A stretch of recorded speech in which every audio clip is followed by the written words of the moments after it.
Hello everyone, welcome back to Deep Classes. It's Deep Momi and today I'm here with some idioms and phrases. In today's class, I'm going to tell you some idioms and phrases to make your conversation more impressive. But the question is, why we use idiom and phrases in our sentences or in our conversation? So the answer is, we use idioms to speak in conversation more impressively. Or we can speak a complex idea in simple way. So let's start with these idioms. The first is a bed of roses. Its meaning is very comfortable. Like we can use in our sentence, the life of a ruler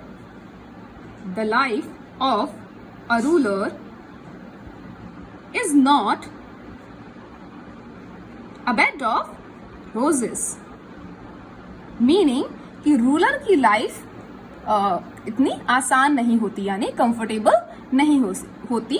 this is the meaning of the first one and we can use like this in our sentence. The second one is a man of letters. Meaning is a literary man.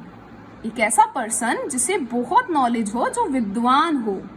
He is a man of letters. He is a man of letters, or you can say he is truly a man of letters because he has much knowledge. उसके पास बहुत सारी knowledge है, so he is a man of letters. The next one is in the long run. In the long run. The meaning is in the end, मतलब अंत में.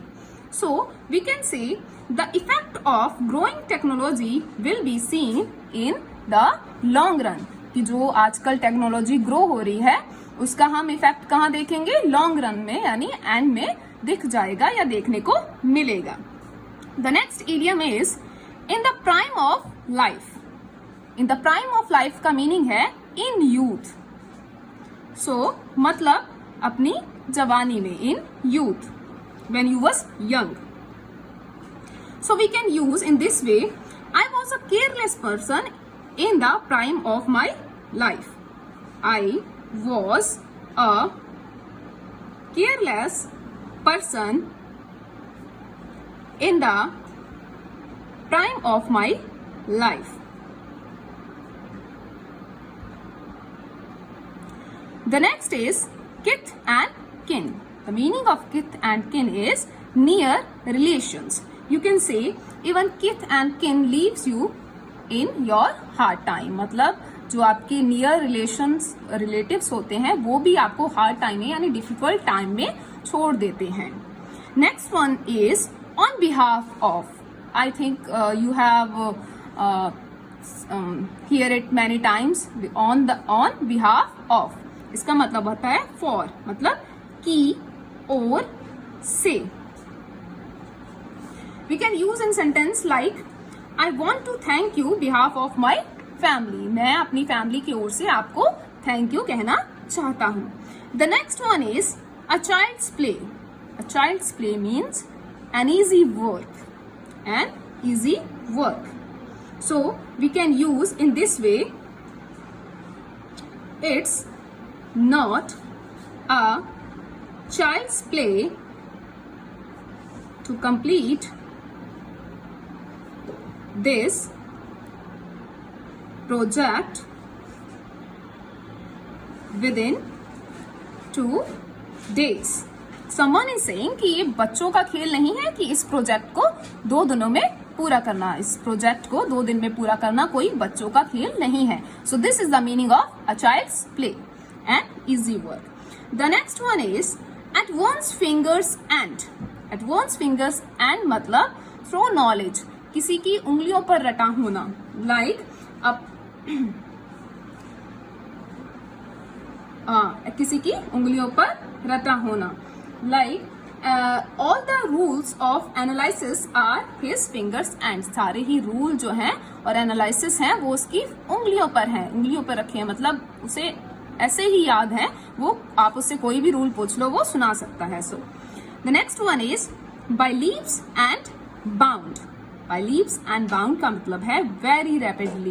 Very rapidly मतलब बहुत तेजी से. So we can use like India has been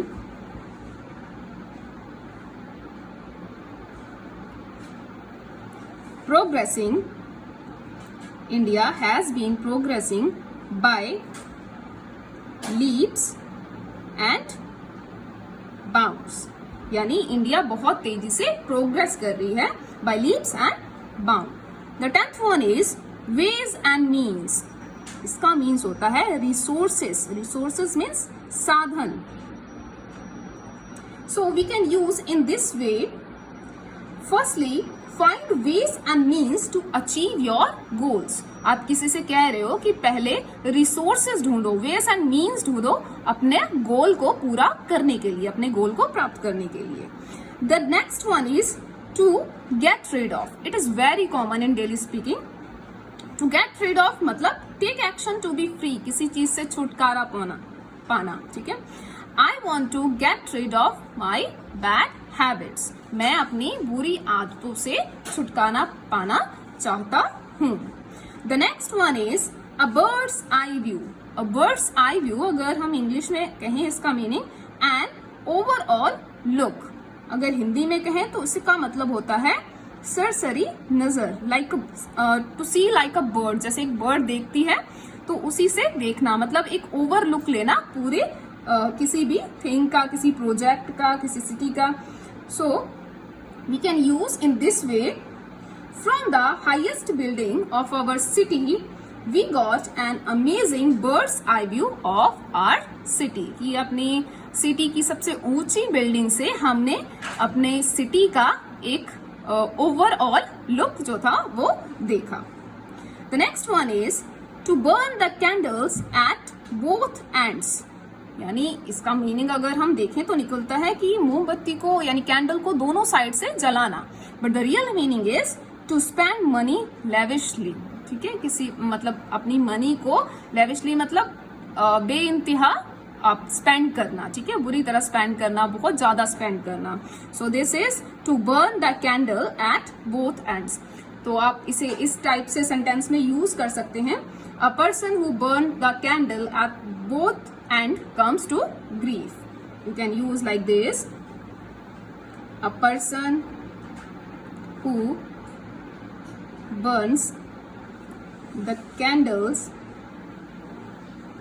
eight both ends comes to grief. कि ऐसा person जो मनी को बेइंतहा स्पेंड करता है, बुरी तरह स्पेंड करता है, अंत में पछताता है, ग्रीफ में आ जाता है, मुसीबत में आ जाता है. So these were some idioms and phrases to speak more impressively. बिकॉज जब आप idioms and phrases का यूज करते हैं आप कॉम्प्लेक्स से कॉम्प्लेक्स आइडिया को भी वेरी सिंपल वे में कह सकते हैं एंड आपकी इंग्लिश जो है वो उतनी ही इम्प्रेसिव हो जाती है. So if you are pursuing IELTS or just learning speaking, you can use these idioms at your daily basis. I hope you understand it. Watch other videos on deep classes and keep supporting. Thank you.